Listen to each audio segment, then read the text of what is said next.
সাধারণ পাবলিক দেখছে না যায় পুরো উপজেলা আমি যাবো আমার পুরো উপজেলা আমি যাবো আপনি চিনছেন না বুঝুন নাকি আমি পরিচয় দিচ্ছি দোকান যাবে গেলে আমি হ্যান্তে ছিল আমার মোটর থেকে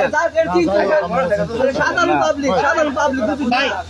আপনার একটু প্রশাসনের মতো লাগে বুঝছেন না